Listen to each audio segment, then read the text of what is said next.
All right, guys, just want to welcome back to the Everything College Football podcast. Today I'll be doing my preview and prediction for game of the week in the Big 12, a ranked contest between Cincinnati and Utah. Ute 6.5 point favorites, 56.5 the total. Late kickoff time here, 10:15 p.m. Eastern time from Salt Lake City on ESPN. Getting things started with this Cincinnati offense on the Utes defense. For the Bearcats, they come into this season with a very underrated quarterback in Brendan Sorsby, who I've been a fan of since he was at Indiana a couple of seasons ago. And he has continuously gotten better. He's off to a hot start through 8 games, 20 touchdowns through the air, 1 interception, 65% completion rating, about 230 yards per contest. And his skill set also includes the ability to run the football. 235-pounder, has some nice speed and elusiveness, 425 yards, 7 touchdowns. He's great at IDing man coverage and being able to take off and burn those splits in the defense to pick up big chunks of yardage. You've seen it numerous times this year. I remember all the way back in week 1 against Nebraska, he was killing them with his legs against that man. And then against Baylor, he had 85 yards, which is his second highest total on the year. So Sorsby's incredibly tough. He's a gamer. He's very effective, very efficient. This is a guy who protects the football. And this passing attack has really grown this year. I really didn't think this group of pass catchers would be as good as they've been, but they've been tremendous. Joe Royer at tight end has been good this year. He's one of the top tight ends in the country and has been for a couple of years now. 340 yards and 4 touchdowns, only getting about 3 receptions per game, but he's always there at the sticks for a first down. Of course, he's a nice weapon in the red zone. Cyrus Allen, this guy was great at LA Tech in his career. Went to Texas A&M last year, didn't really do much. Comes back to a team that he's going to be used in, though, as a focal point, and he's leading the team in all areas. 9 touchdowns, 381 yards, and 34 receptions. Caleb Goody from Colorado State has been really good, and then Jeff Caldwell coming over from Lindenwood, and he's been a big-time weapon for them, 16.8 yards per catch. So this has been a really impressive receiving group. Variety of different guys they can get the ball to. I've been very impressed with how they've been able to throw the football. And this unit does have great balance. Sorsby's not the leading rusher on the team at all. He's third, actually, with those yardage. Tyree Walker is second. Evan Pryor has been an explosive runner for them. He's really emerged as the season has went on as a guy that's starting to get more touches. He has 100-yard game this season against Iowa State. He doesn't get that many touches, only 66 carries on the year, but he's a highly efficient guy. And he's continued to prove that even here in conference play where he's putting up his best numbers. Walker, more of a power back, 218 pounds. They can use him as a bruiser and short yardage and goal line. So they have a nice change of pace guy there in Pryor to match Walker, and then Sorsby caps off a three-headed monster. Going up against the Utah defense that I think relatively have been good this year, but I don't think they're all that great at one thing. I think when it comes to slowing down the run, they've had some issues against Texas Tech. They started to get grinded down on against West Virginia. It was really in the second half they rode some big explosive plays when the game was out of reach. Against BYU, they struggled to slow down that ground attack. They're not awful against the run. They've had some really good games against some of the weaker tier opponents, but I definitely wonder how they'll do here against one of the toughest opponents they've seen this year on the ground that fits into the category of the other teams in the Big 12 that are ranked. So I think for Utah, this is a team that has a respectable defense. I don't think they're as talented as they have been in years past. John Henry Daly, one of the nation's top pass rushers, he's knocking on the door of double-figure sacks. He's been a great machine for them. I mean, he even annihilated Texas Tech in that loss a couple weeks ago. In the linebacking group, though, I think this is the best part of their team. Jonathan Hall, very good tackler, very good against the run. Lander Barton as well, leader of the program's been around for a couple of years. Lavani Dumani, he's been more consistent as the time has went on over the last year or two. Also quite stout against the run. I think the linebacking group is full of playmakers. The secondary is not as talented, and I think this is certainly cause for concern. I think the last couple of weeks they've done great against the pass against ASU without their starting quarterback BYU. That's a pretty good passing attack. They're able to hold in check and limit the big plays. And then against Colorado, not much there. And then West Virginia, they didn't even try to throw the football with all the injuries at quarterback. So basically, the last time we really got to see this secondary against a tough offense was against Texas Tech. And as that game went on, they really started to get picked apart. Corners really struggled to cover. I mean, they were in phase for most of the game, but the accuracy of the Red Raiders quarterback Will Hammond was just too much to overcome.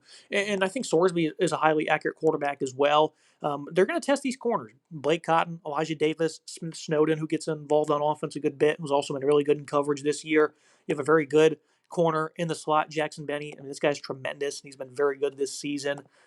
Free safety, Teo Johnson. He plays a lot of box safety. Very inconsistent tackler, not the greatest player against the run. Pretty respectable in coverage, though. I think this is a good secondary overall, but I definitely think when it comes to defending some of these pass catchers, it's a winnable matchup for Cincinnati. And then I think their run defense, it's not elite like it has been in past seasons. It's still a pretty respectable group, though. And then for Utah, they're going to have to find some pass rush. Henry Daly, of course, is a stud, but some of these other guys are going to have to step up. Logan Fano, Akil Viamai, Cash Dillon, Jonah Lee. These guys are going to have to find some pass rush. This has been an elite offensive line so far this year. I mean, they're at the top of the country, not allowing sacks. Joe Cotton at left tackle has been tremendous. The right tackle spot, led by DeAndre Buford, has been a big struggle area for Cincinnati, but everyone else has been very polished. Tyron Tayo at right guard, Gavin Gernhardt at center, and then Evan Tegshdal at left guard. I mean, this is a very good offensive line. Sorsby has all day back there, and again, with his running skills, if things break down, he's always going to pick up positive yards, so they're great at staying ahead of the sticks. Love the Cincinnati offense. Now we're going to turn around and look at the Utah offense on the Bearcats defense. Devon Dampier, he probably could have played if they needed him against Colorado for precaution. They kept him seated, gave the start to the true freshman who played very good. Bird Ficklin was pretty impressive for being forced into action kind of unexpectedly. And he's played a good bit in every single game this year. So he's got a couple of reps under his belt. So if they need him to play by chance, I think he'll do quite well. But we're going to focus on Dampier and his skill set. This is a guy who has been very good for this offense. 69% comp rating, 13 touchdowns through the air, about 200 yard per game passer. But it's what he can do as a 210-pound runner that has great athletic ability, 442 yards and 5 touchdowns. They split touches right down the middle. This is an incredibly fresh rushing attack. Wayshawn Parker leads the way, 503 yards and 4 scores. Naquiri Rogers, 325 and a team-high 7 scores.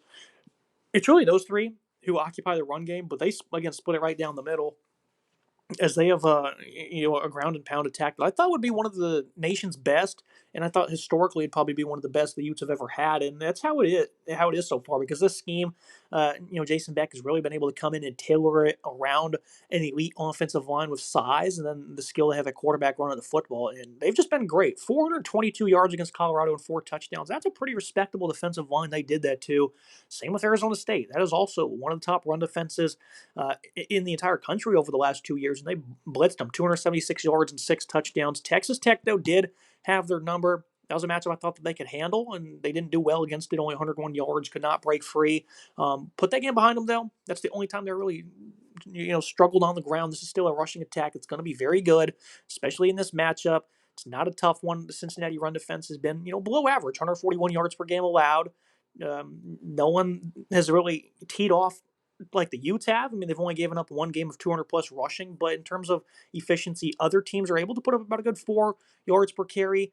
Quite healthy in that regard. You still do have a baller in the middle. Dante Corleone's production hasn't been all that great, only 9 tackles, but he's still a guy that can command double teams and do a lot when it comes to trying to stuff the run. So I'm a big fan of what Corleone can do. You'll need some other guys to step up because it's not that talented of a D-line. I think Jalen Hunt's having a great year, though.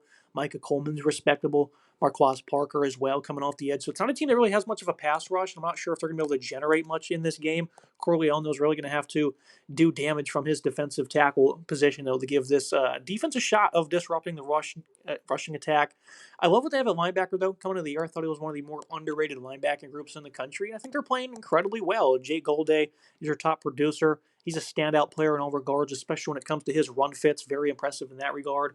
Jack Dingle, alongside him, is having a pretty impressive season. Jonathan Thompson. I mean, all these guys are really good. Even Simeon Coleman, who gets on the field, does some damage against the run. So I love this linebacking group. It's phenomenal. I think it's a really good part of this defense. Trevon Gola, Collard, one of the safeties, plays a lot of box safety. He's also going to be into those gaps when it comes to slowing down the run. He's very good in coverage as well, though, so that's kind of a dual threat player. One of the better enforcers on this defense. This secondary, though, I think they're going to struggle. Utah, they're not exactly going to look to possess a deep downfield passing attack. And everyone knows that. This is a team that runs the football. They like to set up short yardage situations and dump it over your head, and that's really where they thrive. That's why guys like Ryan Davis, who's a possession pass catcher, you have a nice tight end in Dalen Bentley as well, who has 369 and 3 touchdowns. That's it, right? Those are pretty much your only producers in the pass game. Occasionally, J.J. Buchanan, Tobias Merriweather, Larry Simmons will get a reception, but it's really going to be the Davis and Bentley show. This secondary, though, they have 1 interception on the year. It was by Matthew McDoom, who is their best corner. It was a 100-yard pick 6 against Oklahoma State. Logan Wilson has been pretty iffy at his cornerback spot. Christian Harrison out of the slot, I think, is certainly attackable, but he's having a good year altogether. This is a team that did have some issues throughout the year when it comes to defending teams' passing attacks. 445 they allowed to Kansas. A lot of big plays in that one. That was on only 19 completions. Iowa State, they're playing from behind, so of course they're able to rep up some pass numbers in that one early on in the season, though I also thought they had struggles against the likes of Nebraska and Bowling Green. So I think that's not the greatest unit, but Utah, they're not going to look to establish the strongest of passing attacks against you, but they need to be sound when it comes to that play action and when it comes to a variety of different movements as well, because they're going to look to get a lot of motion involved in downhill running, of course. So a lot of information there on the Utah offense. And of course, the offensive line is elite, one of the nation's best. Caleb Lamy at left tackle, right tackle. Spencer Fano was tremendous. Michael McCoskey, I'm a big fan of at right guard. So it's just a phenomenal group. And I think Cincinnati will be at a disadvantage, leading us to the final thoughts and the prediction. I'm a big fan of the Cincinnati team. I was coming into the year as well. I've been a fan of them really the last 2 seasons. I think they're fun to watch. Every game they play is close and entertaining. I think this one will be as well. I think Utah's going to be able to contain Sorsby's legs, though, and I think most importantly, their rushing attack is just going to tee off, and I think they're going to have that balance that we continue to see, led by Devon Dampier and his splendid offensive line. I think the Bearcats have a very good defense that can keep the game close, but I don't know if they're going to be good enough to contain this rushing attack to the tune of them being able to compete for a victory here on the road. I think if this one was being played in Cincinnati, I'd maybe have a different opinion when it comes to the final score. But Sorsby's a heck of a playmaker. Picking them to lose by 10, I hate to do it, and I think they could certainly be a lot closer. I'm going to go with over 56.5, though. Cincinnati should be playing from behind in the second half, and that's going to allow them to kind of open things up, and that's where Sorsby's dangerous. He loves to take off and run and makes opponents pay while doing it. So this will be a very good game, very important one when it comes to the playoff hunt for the Big 12, and I think the Utes, they're going to get back into the hunt here with a nice victory over a ranked Bearcats team. That's going to be it for today's episode. Make sure you like, come subscribe. See you next time.